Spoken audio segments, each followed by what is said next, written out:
What's happening, everybody? Carlos joining you here for another Etcanada IG Live. Very excited. Oh, I'm so excited I just shook the camera. I'm very excited for our guest. I just got off a small conversation with her for the show, and we're continuing a conversation with her now on IG Live.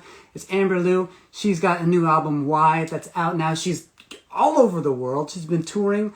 I believe she's in Beijing right now. We're going to talk about that. I'm going to check in right now and see if she's joining us. Make sure that you are telling all your friends that are big fans about this interview coming up in just a minute. And of course, if you have any questions for Amber, anything that you want to talk about with us that you'd love her to address, make sure you comment down below. I know that was so difficult for me to say. It's something I say all the time. Make sure you comment down below. Big hello to all the people that are on right now. Who we got here right now? Seven Lemon covers. Let's go, Llama. Let's go. Jim Strugerus. Hi. We love Amber. Lots of people. Llama. We love it. Okay. Here we go. Looking for Llama. No Llama yet, but we're gonna get there in a second. Now the album, of course, is out tomorrow. We're gonna be talking all about it, and the process too. Of her writing songs, what it takes for her to put these songs together, and just what life is like for her right now. It's a very exciting time. Again, make sure you tell all your friends to hop on board so that you do not miss this conversation with Amber. Congrats, Llama, for the Why album. Yes, 100%. Congratulations on the album. Lots of people jumping on board. This is fantastic. We got someone here from Indonesia. Love you, Amber, from Indonesia. Someone is... What's this? Hi, Carlos. ¿Cómo está? ¿Cómo está? I'm doing very well. Thank you very much for asking. I'm excited to have this conversation with Amber in just a moment.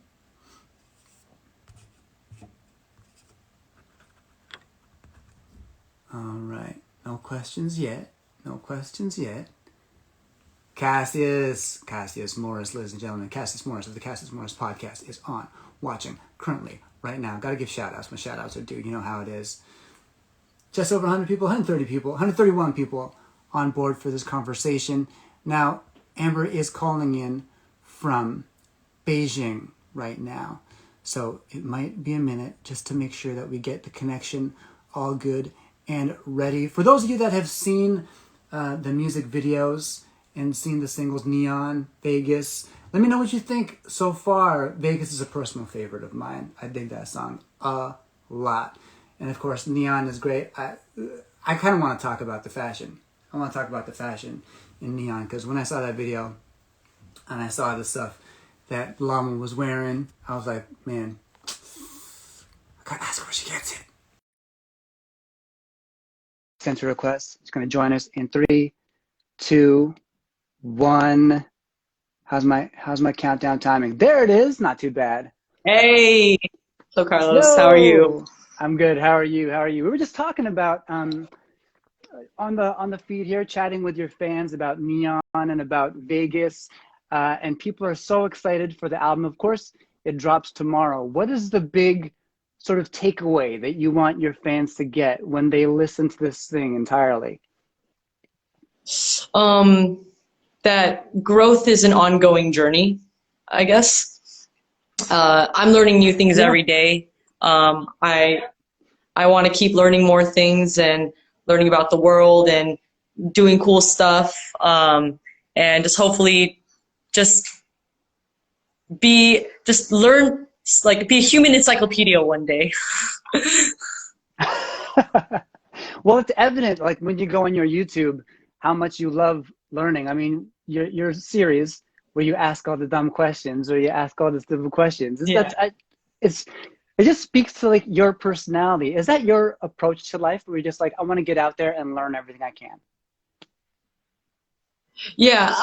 Do you know the character Curious George? Like, Curious George is me.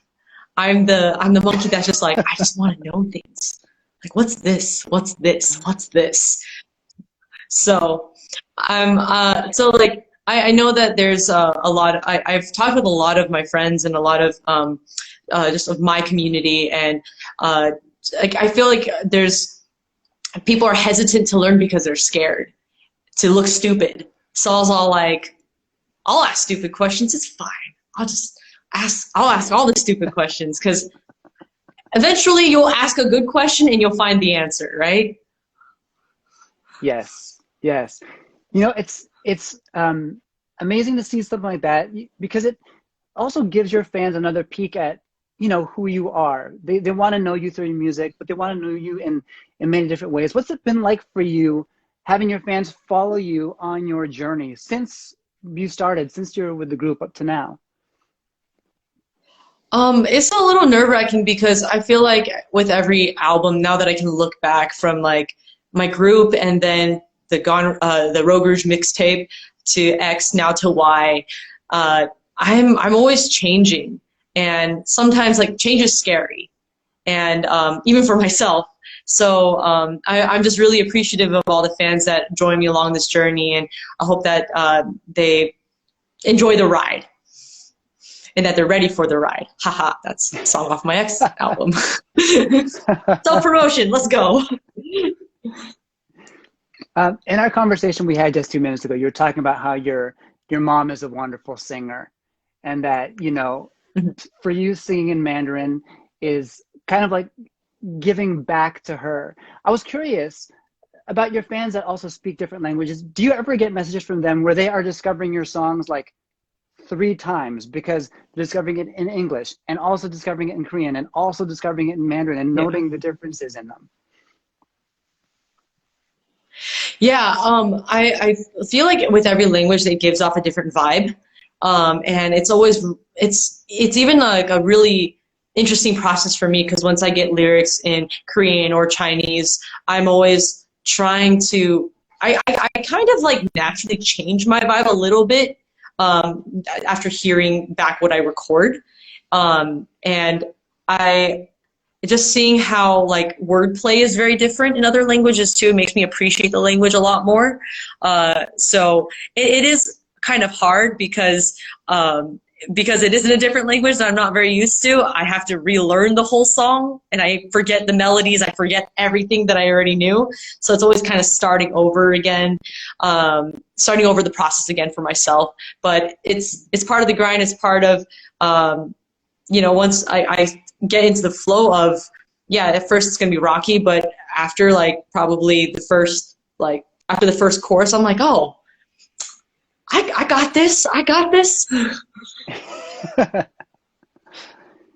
We were talking about Neon before you jumped on, and I was saying that something I admired in the video is just like your style in it. I was like looking at the pieces that you were wearing. I was like, I gotta cop that. I gotta cop that too. I gotta cop that too. How would you describe your style? I always dress for comfort mostly. So I'm always like in work clothes. I like my baggy shirts and my baggy hoodies. But there's also like a time where I want to be pretty. I want to be pretty. I bust out the tighter jeans, you know, the fitted jackets. To troll the fans, I'll bust out like the short shorts. But I'm also like learning to be comfortable in my own skin. I've always been very like insecure about my body, but now I'm just kind of like, nah, I'm awesome, you know, I'm cool. I love my body, and I want to just, you know, be myself, and I hope that all fans out there can know that they're beautiful the way they are, and we're all beautiful together. I can see even from the comments that your fans are getting that message, because they're right there with you. Now, one thing I want to address is, because the connection is a little choppy, some people are like, oh, the connection's choppy. You're in Beijing right now, right? Can you talk to us about what you've been up to? Yes, I'm currently in Beijing at the moment. I just finished filming Trong 2021, which is I don't want to say a survival show. Is it a survival show? I don't know the exact terminology, but there's 90 contestants, and they basically compete to be in a 11-member boy group, and they just announced the group a couple weeks ago into one, and I was just one of their mentors, just trying to help them out. Just, you know, giving them some advice here and there. And that was really fun. All the boys are so nice, and they're really kind. They all work really hard. I just been doing some other press and some other shows out here, and a lot of projects to come. A lot of projects to come. So I'm gonna probably every day I'm in a different city. So Wow, it's clearly an exciting time for you, and you're racking up these amazing experiences. What are 3 words that you could use to describe your life right now?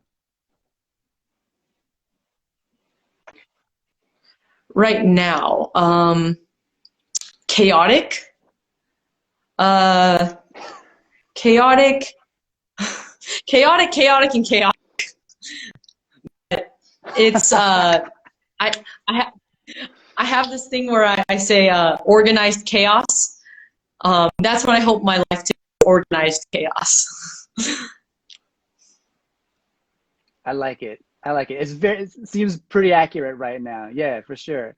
Um, Finally, Amber, it's Asian Heritage Month, API Heritage Month in the U.S., and we're celebrating Asian artists, performers in entertainment. You've built such an incredible platform for yourself. Why do you think it's important for you to reach out to your fans, spread positivity the way that you do, and be a positive influence? I feel like with a lot of things that are going on in the world, I feel like the part that I can contribute to my community and society is just to uplift everybody, because there are a lot of issues in the world right now, and I just hope that we can still just have a sense of love and support for each other, because we can get through this together. Because if we can't get this, we can't do it with each other.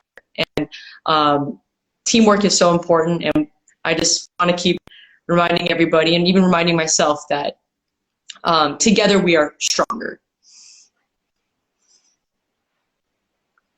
Absolutely, I love that. Well, we're gonna end it right there. That's a perfect note to end it on. Amber, thank you so much for your time, and yeah, enjoy the chaos, chaos, chaos. Thank you.